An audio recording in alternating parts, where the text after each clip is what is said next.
mga lalaki. Manaingon sa atong verse din every man as there is the gift that God has given them, kailangan sila mag-minister. Kining minister din nagisgot ni siya sa nature no sa atong role nga mga lagad. Do you know that God has given you authority? Muna mga men, ang mga papa sa balay, na siya authority. Muna mga asawa, makaistorya sa bata, pero di sama sa lalaki.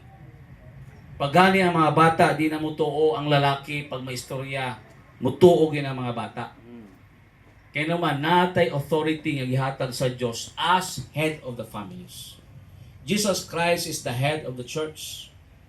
Muna nga mga bana, mo po na ang ulo sa panimalay. So, kailangan kita nga mga papa, we must be firm but loving. Tough ta. Kaya maski gani usahay mga asawa, according to studies, pag ikaw usa ka lalaki, lamya ka, delikado ka sa asawa. Kaya man, ang mga asawa na magina sila'y kinaiyangan mag-usurp of authority. Tabo ito kay Jacob o kay Esau, di ba? Kisa itong mama ni Jacob, kuyaw. Oh. Pero kita mga lalaki, di nato na hayaan. Kay maski sa secular nga studies, pag ikaw usa ka lalaki tapos ka nang palamya-lamya ka, lambot-lambot ka, ang babae di kaya na siya mabilib. Kayo supposed to be the man in the house. Nya kung ikaw palamya-lamya ka, tingala ka, sunod-sunuran na lang kasi ang gusto. Especially kaning mga alagad sa Dios, diakono mga pastor, ayaw gid palamya-lamya. Kaya nga naman, gamiton nila imong pagkabuutan. Kita magod sa buutan ta, simpre di ta pwede manubag o di mayo nga pulong, di ta magtaas og boses. Pero we must stand our ground. Kailangan maging firm ta. Sa simbahan, nindot man may mga asawa sa pastor, asawa sa diakono nga mo suggest, may istorya, pero tudloan nato sila kamaong para kabalo sila mo lugar. Muna tawag nga tact. You are speaking the right thing at the right time. Right words. It doesn't mean kay na kay kapasidad may istorya na lang ka kay gusto mo. So tudloan nato sila kung asa sila mo lugar. Kung sa simbahan sila, membro sila sa simbahan. Wala tay pastora. So importante nga masabta nato na mga basic na sila nga mga principles. Nga gusto nato nga naay gitawag nato equilibrium, balanse. Kita na mga men, paminawo nato ang ilang mga mulo, ilang mga suggestions sa mga asawa. Kaya kisa kita na atay ego. Kanang di po ta usay patudlo ba? Kay lalaki lagi ta. Magbantay ta ana kay ngano man di biyata kakita sa tanatong buhat. Ang isog-isog ra gyud na nga mastorya kita mga men ang asawa. Muna kung nasa istorya nato, paminawan nato sila. Kay isa na sa mga butang nga makapaluya nila ug lisod kaayo kung imong pamilya, imong asawa di mo ma-put into subjection.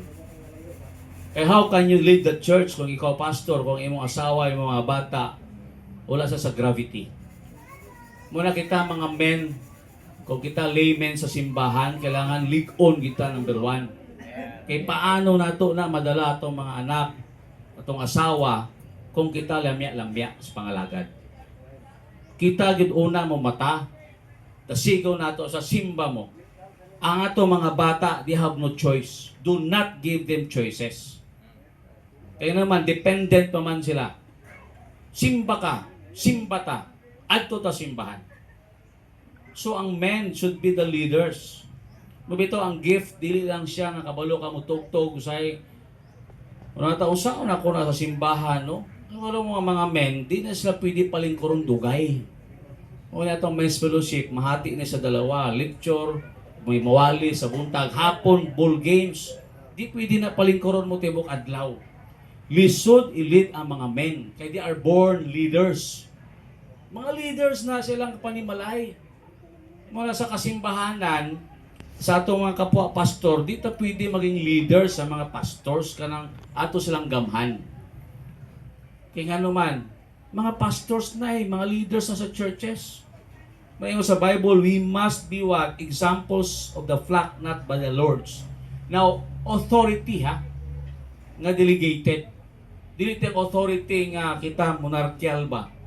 Or kitawag natong one-man rule. Oh, dili na mao autocratic. Kung dili we lead by example. Pero i-back up nato by our character. Kay walay asawa o mga anak nga dili mo sunod kung makit-an nilang atong sincerity. Pero kung di ta consistent sa atong pangpangalagad sa Dios, lisod gyud na siya. So we minister as steward. You know the word steward here? Ang steward is a manager. In the ancient times, ang itawag natong panimalay, ang bana na dahil sa kasaligan.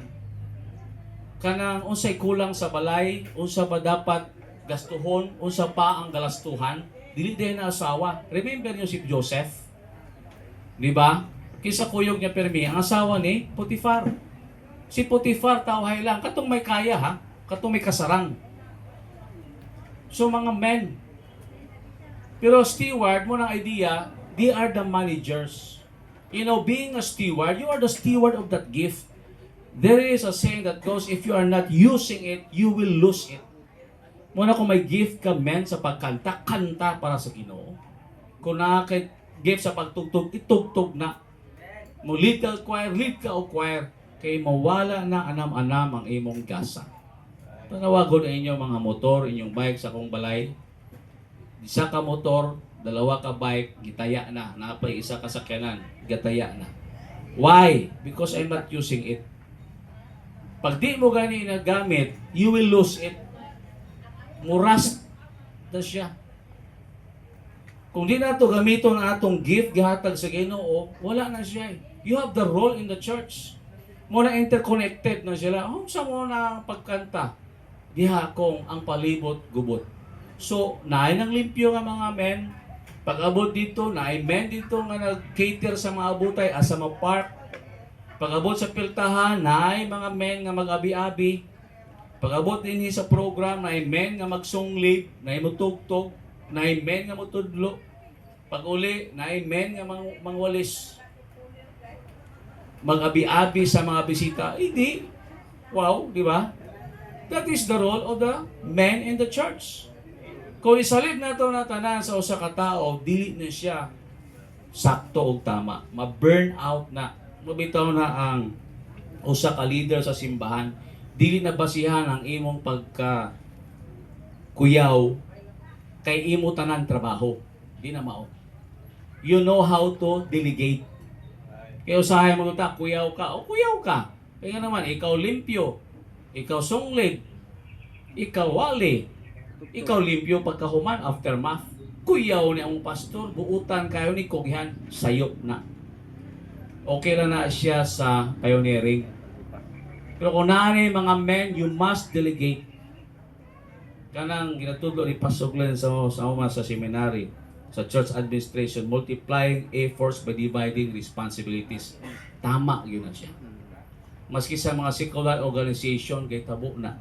Sa kanyang mga organizations natay kanang line organization structure na tay functional authority. Pagtagaan mo authority, ma-delegate ka, trabaho ko nila na. Napoy gitawag itong divisional, madagko na kumpanya, may managing director. Napo na matrix, no? So, kasi klase na structure sa itong simbahan congregational.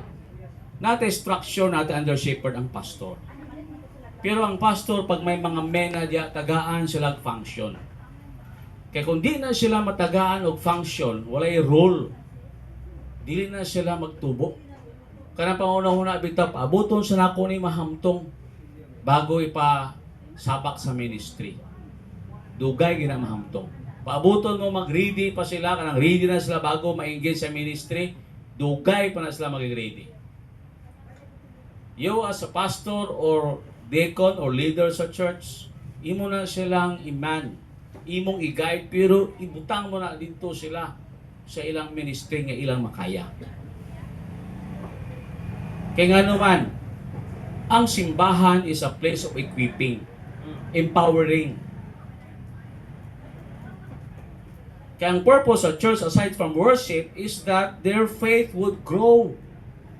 Sama ni na adto ta diri, ang primary purpose nga mag-grow ta sa faith. Nga ang atong mga men pag-uli maging responsible sila kay naa sa gift gihatag sa Dios. Wa pa nila discover. Nga kung sa diin magamit siya sa buluhaton sa Ginoo. Karon na may mission